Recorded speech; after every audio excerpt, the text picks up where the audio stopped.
All right. Hello, everybody, and welcome. I'm so excited to be here today and to have Jess Sims and Liz Altoff on with us. My name is Emily Garner. I'm the head women's basketball coach at Trinity. And what better day to be doing this than National Girls and Women's in Sports Day. So I am thrilled to be here. Jess Sims has been an athlete and leader her whole life. As a 3-year captain of the women's basketball team at Trinity, she motivated others through her own actions, leading her to amazing places off the court. Jess began her professional career as a school teacher who fearlessly opened new schools in underserved neighborhoods in Boston and New York City. After years in academics, Jess realized she was missing her athletic roots and decided to leave school teaching to go back to the subject she is most passionate about, which is fitness. At Peloton, Jess teaches a wide range of fitness content, including running, walking, boot camp, strength, and stretching. And Jess also launched Peloton's Fit Family content for kids 5 and older, blending her passions for health and wellness through interactive movement and education. And having done one of your workouts this morning, I certainly know that glazed donut effect. So thank you so much, Jess. We are so happy to have you today. Thank you so much for having me, Emily. This is an honor. Like, even just hearing you say all those things, I'm like, oh my gosh, like that feels like eons ago. So wow, it's wild. And 10 years since being at Trinity. Who knew? 11 soon. I've stopped counting as well. So I'm right there with you. And doing the interview today will be Liz Altoff. Liz is a junior co-captain for us here. She is a psychology major. She's minoring in math and writing and rhetoric, and from Staten Island, New York. So she is going to take this over, and we are so excited to get this going. So thank you both so much. Welcome and enjoy. Yay. So nice to be here, Liz. I'm so excited to chat with you. Similar to Coach, I just want to thank you so much for being here today. Personally, I'm so excited to get to know you better. And considering you've been in my shoes, and to see how successful you've been throughout your career is so inspiring and makes me so hopeful for my future. So I would love to ask you some questions. Yes. Oh my gosh. This is everything. Please ask away. I know this year has been anything but ordinary, and the pandemic has halted a lot of fitness routines for all of us. So how have you kept your Peloton clients motivated during these tough times?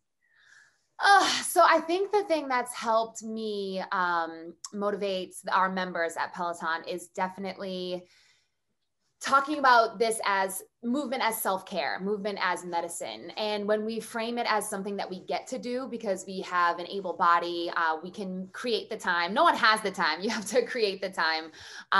You start to realize this is not a chore. This is not something that you have to do. It shouldn't be on your to-do list. It should be on your get-to-do list. And the other big thing that fitness has always done for me is help me mentally get through tough things. And so I always say in classes, when we are working out, we are physically practicing doing hard things. And that's a transferable skill that then you can apply to your personal life and your professional life. So really by working out, you're getting the physical benefits, the emotional benefits, the mental benefits, and it's also so social. I think in the past year, we can all say, even if our house is packed, if we live with a big crew of people, or if we live by ourselves with our dog, like I do, it can feel really lonely at times. And Peloton, the number one thing that's like my favorite thing about Peloton, and there's a lot, is the community. And so really building off of other people, getting motivated based off of what other people are doing, and them, putting their hand on your back, them clapping it up in class. So that's where I motivate members, but then they motivate me right back. It's a two-way street.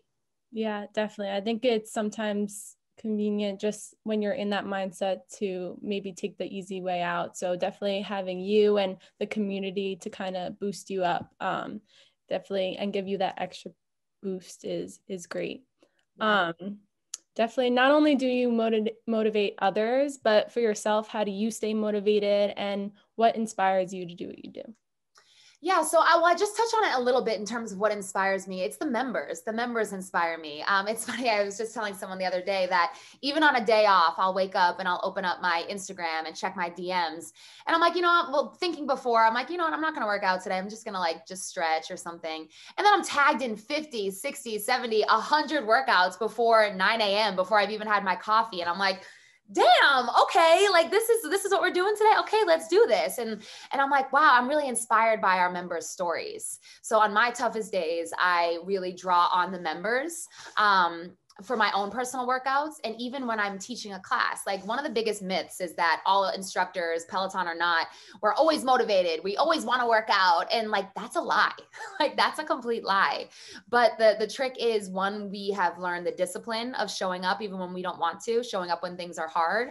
And then just also realizing again, that it's a privilege. So when you shift your mindset like that, everything else changes. Yeah, definitely. And I also saw on your Instagram about your mantra wall, which I think is so awesome. And I love that, and definitely want to try and integrate it into my life too. So I think that's great. Well, it's funny that you say that. I'm staring at it right now. It's like right behind the computer. And yeah, it's just the one thing that we're talking about right now that is really timely is I can do one small thing to shift the day. I feel like since we're always at home in New York City, we have, smaller apartments and smaller living spaces, and we can be stuck. We'll stay on the couch all day. We'll be like, oh my gosh, did I even get up today? A lot of my friends that don't have dogs, they're like, I haven't been outside in 3 days. And so if you think about one small thing, doing one thing, opening up a window, lighting a candle, taking a bath, calling a friend, one small thing can completely shift your day. Yeah, definitely. That mindset is so important. Moving on, I read that your father has inspired your health and wellness journey. So could you share how he had encouraged your fitness lifestyle? Yeah, so that's a really good question. So my dad, it's kind of like this unspoken thing. I've been trying to rack my brain about like, was there a moment where I was like, I want to work out or I want to play basketball? Or it just naturally happened. And I think my dad and I share this workhorse kind of mentality. We love helping others, and we also love doing the dirty work. So boxing out, diving on the floor for a loose ball, taking the offensive foul. Those are all the things that, sure, those are not the things that, the reporters are going to say, oh, this person they're always going to talk about the steals, the rebounds, the points. But I never really cared about that. Like, sure, that's nice and everything, but who's going to do the dirty work? And so I got that definitely from my dad. My dad played basketball at Framingham State. And my dad also went to the same high school as me in Peabody, Massachusetts, and he still holds records there. And so it was just really cool to see our relationship over time just grow through the trust that we have fostered through the sport of basketball.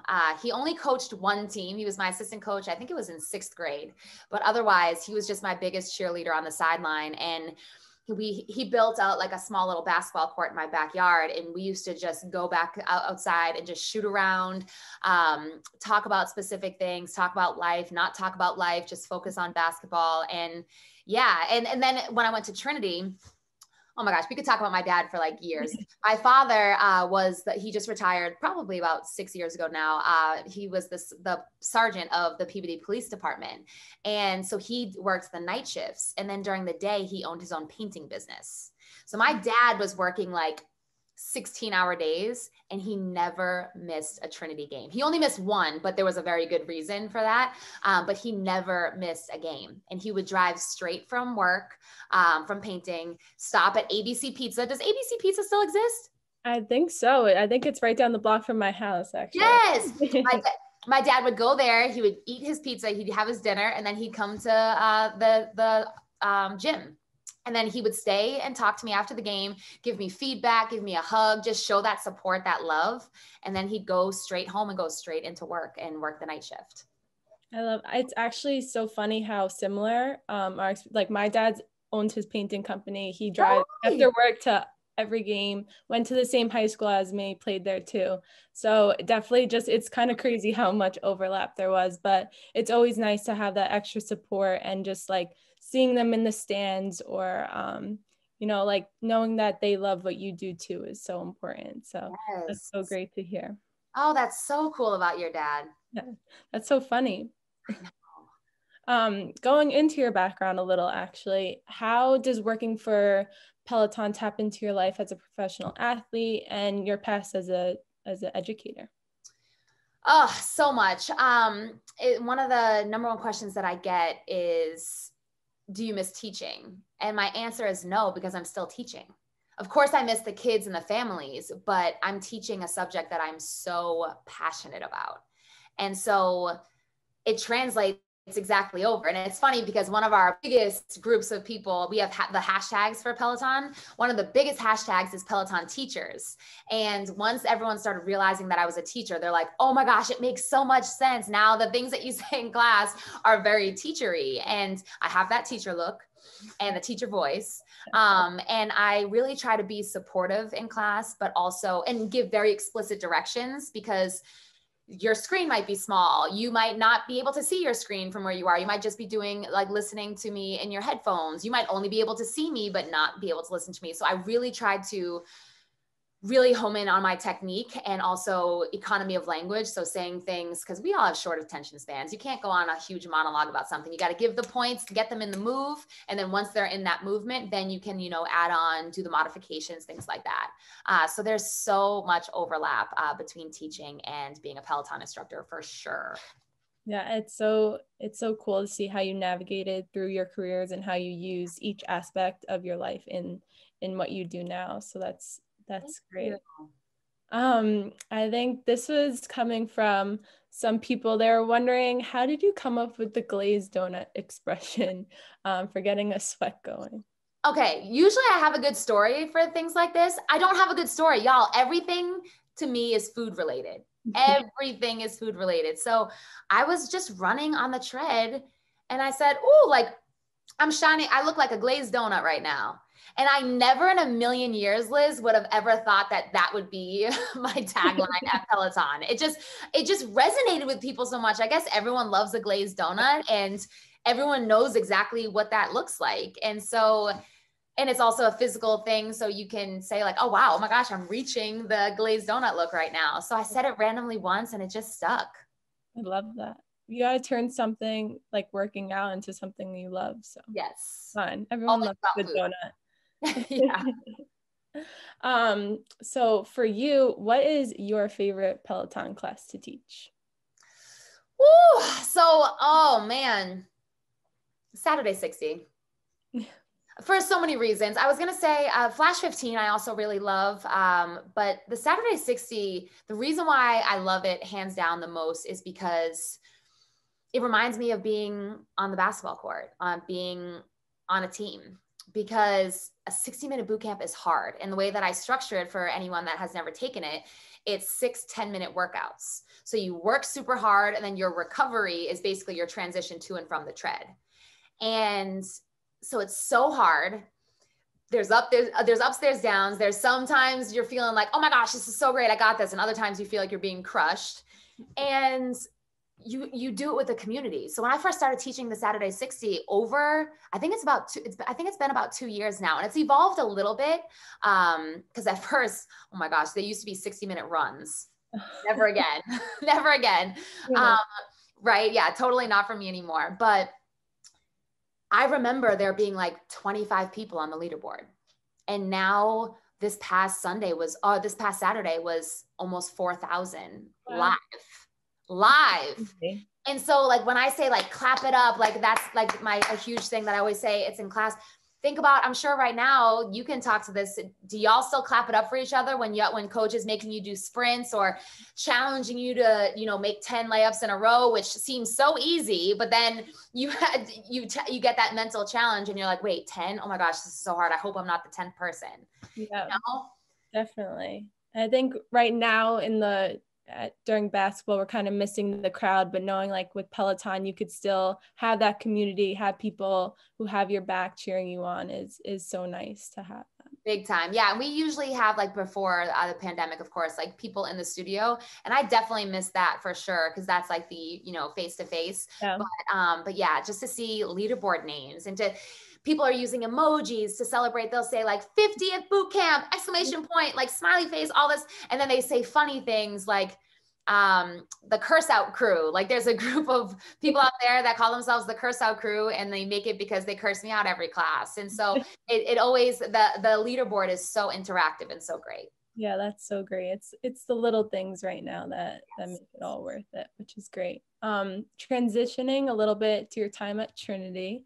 I know you were a captain of the women's basketball team. What type of lessons did you learn from your time as a college athlete? Whew.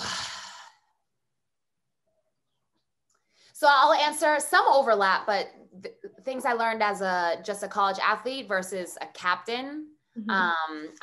There's some overlap, but I can talk about like the differences. So as an athlete, the necessity of sacrifice, and I'm sure you know, as a junior, people always ask me, why do you hate Halloween? And I'm like, because November 1st was testing day. And while everyone was going out dressing up in these costumes, I was eating pasta and in bed by 7:30. So like there was so much sacrifice, so many of my friends calling me unfun and this and that, but I wouldn't have changed a thing because all good things require some sort of sacrifice, and things you love require sacrifice. So that's one thing.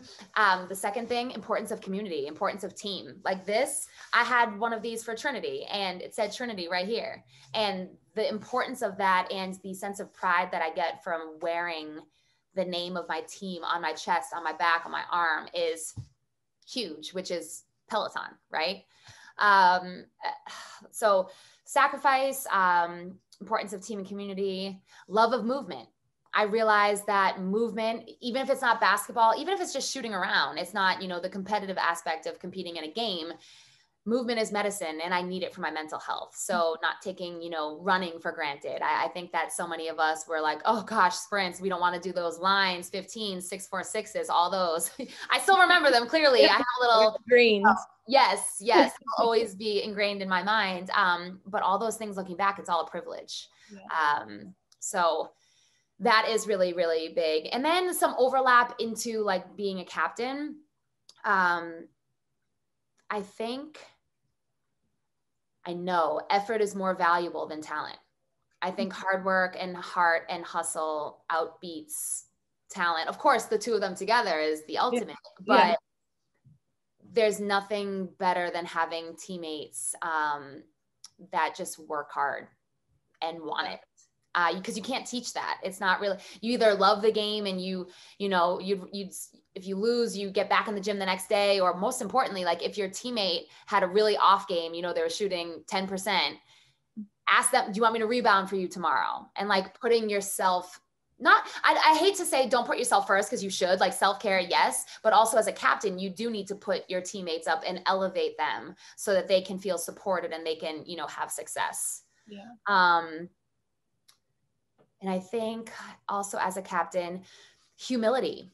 I was a captain as a sophomore, and my teammates were older than me. They had been on the team for years more. And I think that if I walked in there and said like, I know everything, or like, listen to me, I was the listener, especially my sophomore year, to listen to my team, what grievances they had, what things that we could do better, and be that bridge with our coach at the time. So I think that it was better as a leader to say, I don't know, and I'm going to listen, or I'm going to find out, than try to just like impart this knowledge that I'm still working on myself. So I think that those are like the main lessons that I learned as both a college athlete and a captain.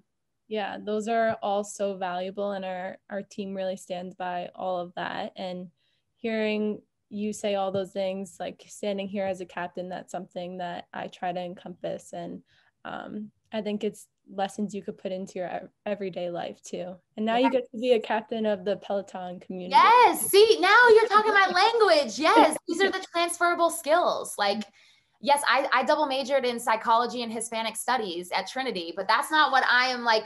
The transferable skills of how to study for those classes and how to get those internships and how to speak up for myself and all of that. Those are the transferable skills that no matter what you decide to do will bring you success. Yeah, that's so valuable. Love that. So moving on a little, how has your sense of what constitutes being like fit evolved since college? Okay, this is what I wish someone told me 10 years ago, almost 11 years ago. No one helps you reformulate your identity after college sports. Point blank, period. And we went from doing 2-3 a days to having completely unstructured time. And so I had stuck in my mind that if I didn't have 2 hours to go work out at the gym, I wasn't going to work out. I was just like, oh, if I don't have a full hour, I'm not going to work out, just because for me, I used to spend hours at the gym. So it didn't make any sense to me to even try to fit in a workout. But less is more, and consistency is better than intensity. So instead of crushing yourself at the gym for an hour or more in a day and then not working out for 2 days, it's okay to do 20 minutes, 20 minutes, 20 minutes, and just make the most of the time there. So I think that for me, that was a huge shift, big time, because being fit is just about the consistency of it. And then also incorporating the cardio and strength, because you need both. Yeah, definitely. I think it's hard because in college you have such a schedule and structure. And then, I mean, now even in the pandemic, not really at school, I'm like, oh, I don't know what to do. But I think just fitting it into what works for you is really valuable, like you said, and just finding that consistency. Absolutely. What advice would you give students about following their dreams and finding the right fit professionally? Following dreams, and be careful of shoulds. I feel like we should on ourselves all the time. Since I studied this, I should pursue this after college. Since my parents told me that I should do this, and I'm going to do that after.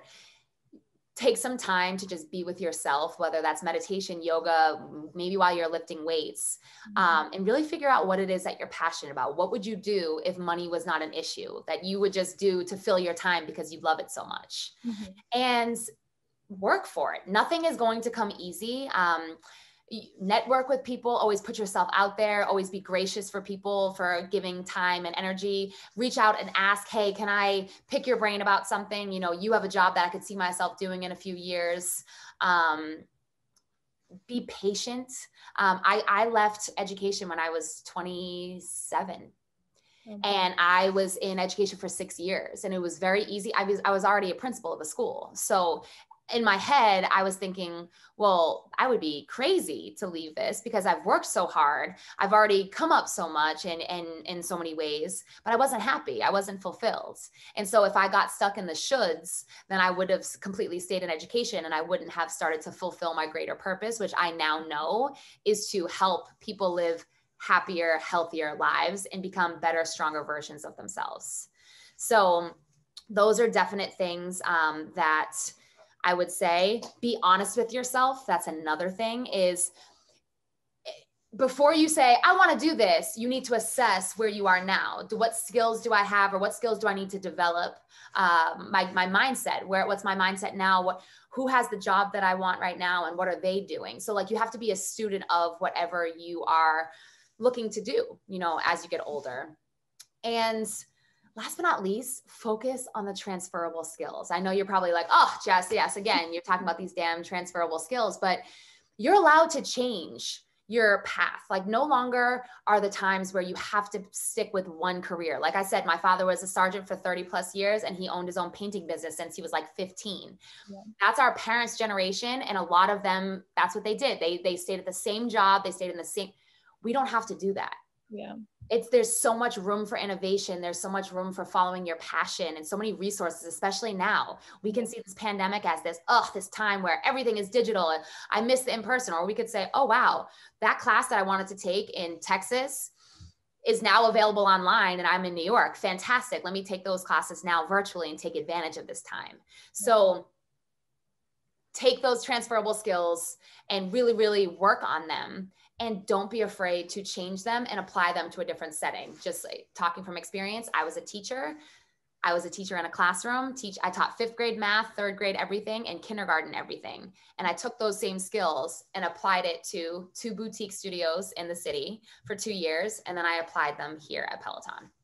That's great. I know it can feel scary, like you have to be tied down or you should be here in X amount of years, but you're a clear example that you can just follow your passion and just do what feels right for you. And I think that's really great advice for anyone out there trying to navigate the career world right now. Well, so the thing that I learned, and also we're all learning right now with the pandemic, is we have to relinquish control of the timelines that we created in our heads. Mm-hmm. I just talked about this the other day about how my AP psychology teacher in high school had us do a collage of where we saw ourselves in 2016. Oh my gosh, I have a picture of my collage still. I was like, married, one kid on the way. This is the job. I was driving a Hummer. I'm like, who? I don't Hummer. Like, who even has one of those nowadays? And I appreciate what she was trying to do. And it's always good to set goals. But I think that the thing that she forgot to mention is that that's a living document. That is something that evolves and changes. And whenever you have that failure, and I say failure in quotation marks, because that's just a redirection. Yeah. Okay, you thought you were going here. Okay, actually, let's go here.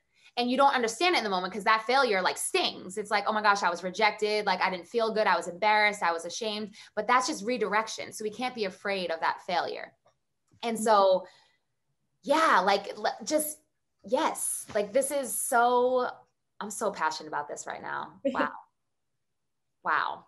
Yeah, it's definitely like this whole pandemic really makes you change your mindset and open up to new things. Well, especially as women too, is a lot of my friends right now, I'm 32. A lot of my friends have kids and a lot of my friends don't have kids. And so there's this option, do we freeze our eggs? Like, can we freeze our eggs? And because as women, we worry about our biological clock, of course, because that obviously has, it has ramifications based off of what we want in our life. But we can't let that scare us into doing things that we're not ready for. It shouldn't scare us into staying in a relationship that we're not happy with simply because we're afraid of being alone or we're afraid of not being able to say we're married. Mm-hmm. So yeah, it's just relinquishing control, getting out of our own ways. And when you relinquish that control, you start to say, okay, wow, I'm actually settling into who I was meant to be and not someone who I'm forcing myself to be. Yeah, definitely. That's so valuable. And I think just hearing that you don't have to feel pressure or anything like that is just really good to, for like the younger generations to kind of know that too. I think this is our last question, unfortunately, but like you kind of mentioned before, but your mantra is you don't have to, you get to. So can you share what that means to you? And what that might mean for your clients as well? Yes, so that actually started at Trinity. That was, so when I was a freshman, it was a senior on our team.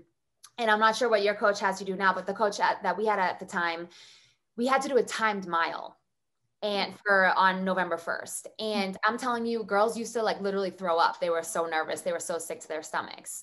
And it wasn't just like, oh, all guards have to get this time, all forwards have to do this time. It was, she studied our times from before during the off season and then she chose like a couple seconds off of our personal best, which is a huge mind, you know what, because you're like, oh my gosh, like I busted my ass. I thought that this was going to be, and then she's like, actually, no, I'm going to force you, which was a cool lesson because it's you against you. It wasn't comparing you to anyone else. It was just an internal battle and a method of trying to strengthen, the mental muscles.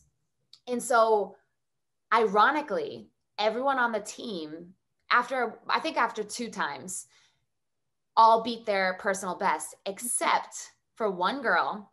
And the irony here is that she was the fastest on the team. Oh. So while we all like, I don't even remember my mile time, but it was definitely something in the 7s. Hers was like 5 something. Wow. She was the only one that had to repeat the mile. And so we all went as a team to the track, freezing cold in November, to cheer her on. It only took less than 6 minutes. So, and she kept on missing it by like seconds at a time. And so one day she came to the track and in Sharpie on her hand, she wrote, I get to run. And I think she got that from her parent, like her mom or her dad or something at the time.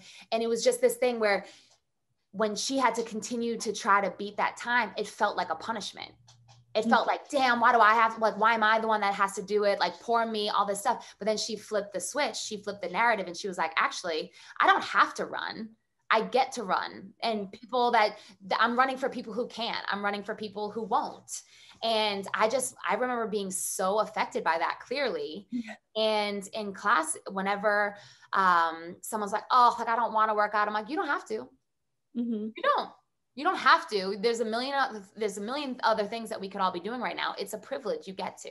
Yeah. So that's where that comes in handy. And I think that helps a lot of people make this a lifestyle thing. So a lot of people, especially those who weren't, playing sports and super active as kids, they're like, oh, I'll work out for my wedding, or I'll work out for this goal, this thing that I have coming up. Yeah.